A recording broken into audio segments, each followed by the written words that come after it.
हाँ जी गाइस, आज एक केस स्टडी करेंगे बड़ी इंटरेस्टिंग सी।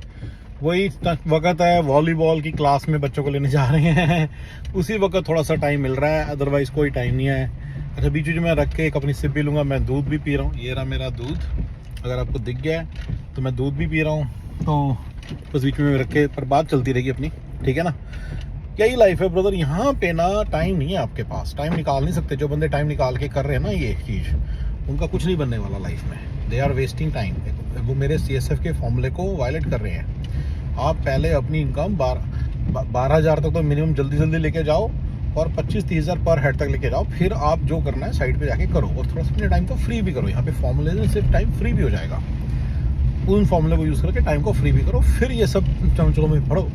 जो बंदा पहले, हाँ देखो, थोड़ा थोड़ा साइड पे चला रहे हो तो अलग बात है, लेकिन अगर फुल फ्लैजेडली बैठ के वीडियो बना भी रहे हो, एडिट भी कर रहे हो, फिर जैसे अलबेली, रितु वगैरह हैं, they are violating my principles. उनकी गुर्बत ही रहेगी, वो गुर्बत वाली लाइफ में रह रहे हैं, गुर्बत वाली लाइफ ही जीते रहेंगे। चलिए, तो आज की केस स्टडी के बारे में बात करते हैं, ठीक है।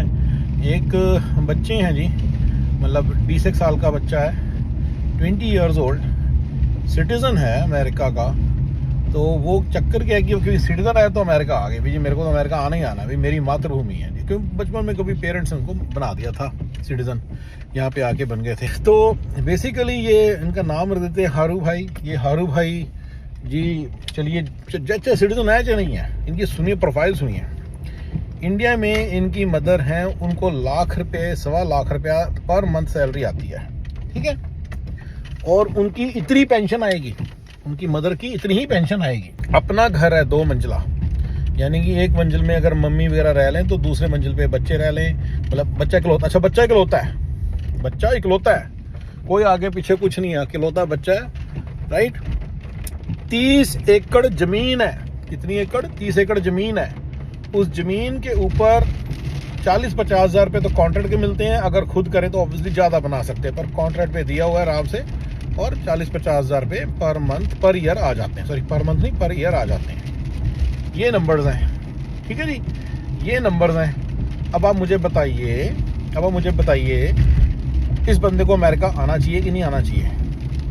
अच्छा, मम्मी की गवर्नमेंट जॉब है और पेंशन है, पेंशन लगेगी अभी, मतलब अभी जो यंग है ना मम्मी, 50 साल के होंगे। द पॉइंट इज, ये बंदे को अमेरिका आना चाहिए। आप सामने रखो इस बात को, आप खुद देखो, किसी तरह से अमेरिका आने का मौका मिल गया है तो भाग के अमेरिका आ गए। जैसे ना आत्मा तड़प रही है कि अमेरिका जाना है, अमेरिका जाना है। अमेरिका में क्या साले अम्ब लगे हुए हैं, मेरी समझ के बाहर है।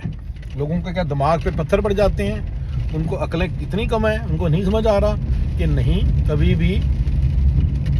भी ये, मतलब मेरा ब्लॉग देखने वाले इतना तो बच गए जो क्लास 1 लोग हैं, जिनकी इनकमों के साधन है, अपने घर हैं, लाख रुपए की इनकम है, ठीक है। इनकी तो बहुत इनकम है, कि तो 10-15 लाख रुपए की कॉन्ट्रैक्ट इनकम जो बढ़ती रहेगी जैसे जैसे इन्फ्लेशन भी होगी। इन्फ्लेशन प्रूफ इनकम है लैंड तो ऑलवेज। अच्छा, लैंड की वैल्यू 50 लाख रुपए किला है, यानी कि 15 करोड़ की तो जमीन जायदाद है। बेटा, तू सारी जिंदगी भी काम कर लेगा ना तो 15 करोड़ नहीं जोड़ पाएगा अमेरिका में, तुझे मैं पहले बता रहा हूँ। 15 करोड़, चलो इंडिया के हिसाब से नहीं बात करते, आज की डेट में कन्वर्ट कर लो, 80 का रेट चल रहा है, तो ऑलमोस्ट $2 मिलियन है। तो 2 मिलियन जोड़ के दिखा दे बेटा, तू 2 मिलियन जोड़ के दिखा दे, लाइफ लॉन्ग। यहाँ तू लाइफ से स्टार्ट से, हाँ। अब उसके दिमाग में एक सपना है कि मैं इंडिया से अमेरिका आ गया हूँ, अमेरिका में ये करूँगा, इंडिया में ये करूँगा, मैं इंडिया जाता रहूँगा, मैं ये है वो है। देख मेरे भाई, अमेरिका में रह के इंडिया की लाइफ नहीं मिलती। मेरे CSF के बेसिक प्रिंसिपल्स के अगेंस्ट है। आपने अगर अमेरिका रहना है तो बताइए, इंडिया रहना है तो बताइए, पहले डिसीजन ले लो, ठीक है। अगर आप ये डिसीजन लेने में डिले करोगे तो आपको प्रॉब्लम आएगी, ठीक है ना। सबसे ज़्यादा प्रॉब्लम उन्हीं को आती है जिनके माइंड में 50-50 इंडिया घूमता रहता है, 50-50 अमेरिका घूमता रहता है।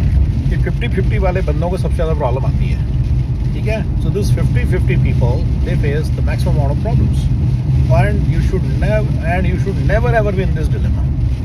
अब ये बंदे को समझ नहीं आ रहा कि अमेरिका में रह के इंडिया की जायदादें संभालना बहुत मुश्किल है। आज नहीं तो कल, कल नहीं तो परसों, बहुत बड़े लंबे चक्कर में फंसोगे, राइट। आप यहाँ पे मेहनत से कोई रेस्टोरेंट करोगे, कुछ करोगे, बनाने लग जाओगे पैसे। जब पैसे बनने लग जाएंगे फिर आपको एक दिन की कीमत होगी, फिर आपके लिए इंडिया जाके इस रियल एस्टेट को संभालना, इसलिए साइन करना, इसको कुछ करना मुश्किल हो जाया करेगा। पर ये सब बातें तो समझते नहीं है। इनको लगता है भी इंडिया भी संभाल लेंगे, अमेरिका भी संभाल लेंगे, अमेरिका सब जगह कर लेंगे, और बेवकूफ़ों की तरह धक्के खा रहे हैं। यहाँ पे क्या कर रहे हैं? बड़े बड़े बड़े ज़्यादा बड़े गंदे किस्म के धक्के खा रहे हैं। यहाँ पे ना ड्राइविंग लाइसेंस है, ना गाड़ी है, ना घर है, किसी के साथ शेयरिंग पे रह रहे हो। सारा दिन दिमाग ख़राब करके रखते हैं बंदे, उनको तमीज़ नहीं है। क्योंकि भैया तुमको यहाँ पे आए हो तो तुम यहाँ पे कोई बिल गेट्स के रिश्तेदार तो आपको नहीं रखेंगे ना, आपको तो फिर थोड़ा सा यहाँ का जो सबसे लोअर बंदा है उसके साथ बेचारों के साथ उनकी गिनती हो रही है। समझ कुछ आ नहीं रहा उनको हो क्या रहा है। जिनके साथ गिनती हो रही है वो 2 साल से अमेरिका रह रहे हैं, तो इनको लगता है वो बहुत बड़े इंसान है। वो बड़े बड़े इंसान नहीं है, वो इंडिया के गिरे पड़े लोग हैं, यहाँ पे भी गिरे पड़े तरीके से रह रहे हैं। तो उनके साथ आप ज़्यादा ये मत सोचो कि बड़े अच्छे लोग से मिल गए। अपार्टमेंट में गर्म पानी आता है, घर के बाहर अपार्टमेंट में वो अच्छी विंडोज़ लगी हुई, इनको लगता है कि कारपेट लगे, इनको लगता है कि हम तो पता नहीं कोई बड़े अच्छी जगह सवर के लोग पहुँच गए हैं। उनको लगता है भी कारपेट इंडिया में लगवाने में पता नहीं कितना टाइम लग जाएगा। अरे कारपेट तो ये बीमारियों का घर है। अमेरिका का जो कारपेट है बीमारियों का घर है, समझे। अमेरिका का जो हार्डवुड फ्लोर्स हैं उसके ऊपर जो वार्निश होती है, उसकी जो फ्यूम्स होती हैं, वो भी बीमारियों का घर है। कारपेट की जो रुइयाँ निकलता है और कारपेट के अंदर जो डस्ट छिपी रहती है, वो सब बीमारियों का घर है। हाँ, ये कोई लग्जरी नहीं है, ठीक है ना। तो ये सब चीज़ें तो जानते नहीं है, इनको लगता है भी बड़ी लग्जरी वाली लाइफ में पहुंच गए हैं, इनको बेचारे लगे हुए हैं। Can't make the things out, क्योंकि काम सारा खुद करना पड़ रहा है, राइट। वो समझ नहीं आ रहा है हो क्या रहा है, इसको पर्सपेक्टिव में डाल नहीं पा रहे, सिंगल पर्सपेक्टिव में।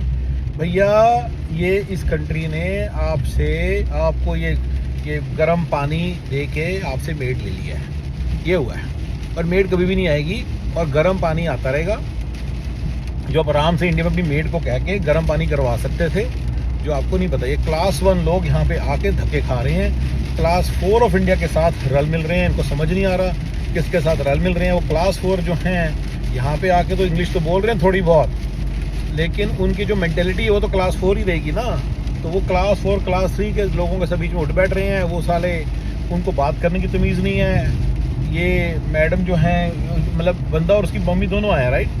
तो बच्चा जो सा है उसकी मम्मी दोनों आए। तो जो मम्मी जी है परेशान है, कह रहे हम तो इतने पढ़े लिखे लोग हैं तो बंदे बात भी नहीं ठीक तरह से करते। मैं कहा भाई, कहते पता नहीं कैसे अमेरिका के लोग नहीं इतने खराब जितना ये बंदा भी अनपढ़ बंदा आपकी तरह पढ़ा लिखा थोड़ी है यार। तो भाई आप इंडिया से अच्छे घरों से आए हैं, पढ़े लिखे घरों से आए हैं, पैसे वाले घरों से आए हैं, लेकिन आप यहाँ पे नए नए आए हैं। तो आप अपनी लाइफ धीरे धीरे बना रहे हैं। तो अभी अब नए नए आए हैं तो ये इशू है। अब ये बंदा जो सा है, ये बंदा तो इतना वो नहीं है ना, ये बंदा तो पढ़ा लिखा नहीं है ना। तो ये वैसे ही हरकतें करेगा। ये आपको लग रहा है इंग्लिश बोल रहा है, गर्म पानी वाले घर में रह रहा है, अच्छी विंडोज़ हैं, कारपेट लगा हुआ है, घर है, किचन मॉड्यूलर है, आपको लग रहा है बहुत बड़ी बात है। ये सब यहाँ की झुग्गियाँ हैं। ये झुग्गियों में रहने वाले, यहाँ के जो इंडिया की झुग्गियों वाली माइंडसेट वाले ही लोग हैं। ये आप तो देखो इंडिया में किस माइंडसेट से आए हुए हैं। क्लास 4 है, क्लास 3 है इंडिया का। इंडिया में तो क्लास 4 बंदा था। वो बंदा खेतों कूतों में काम करता था, खेतों अपने खेत नहीं थे, दूसरे खेतों में मजदूरी करता होता था। यहाँ पे पहुँच गया इस तरह से डंकी पंकी से। तो ऐसे बंदों के साथ अगर आप रहोगे तो आपको प्रॉब्लम तो आएंगी ना। उनको तमीज़ थोड़ी है, वो कि पढ़े लिखे थोड़ी हैं, वो कि वेल टू डू थोड़ी है। तो गिरे पड़े से लोग हैं, तो ये सारी इश्यूज़ में वो फंसे हुए हैं इस वक्त, बहुत ज़्यादा फंसे हुए हैं, ठीक है, बहुत ज़्यादा फंसे हुए बेचारी। मेरी एक ही राय है, केस स्टडी में जो भी बंदे इनको एक ही राय रहती है, सब कुछ छोड़ छाड़ के इंडिया जाइए, बिल्कुल कभी वापस मुड़ के ना देखिए, ठीक है। और बच्चा कौन सा वो जितना मर्ज जब थोड़ा बड़ा हो जाए, 20-22 साल का हो जाए और भी ज़्यादा बड़ा हो जाए, अकेले ट्रिप मार लिया करे कभी कभी अपने शांत करने के लिए। क्योंकि सिटीज़न अमेरिका का जरूर आए यहाँ पे, एक बहुत बड़ी प्रिविलेज है जो बच्चों को दी जा सकती है। तो वो कोई उनको टेंशन नहीं, जब मर्जी अमेरिका आए, उनके आगे बच्चे भी अमेरिकन सिटीज़न होंगे, पर अपनी सारी प्रेजेंस इंडिया में ही बनाएं, यहाँ पे धक्के ना खाएं। Thank you ji.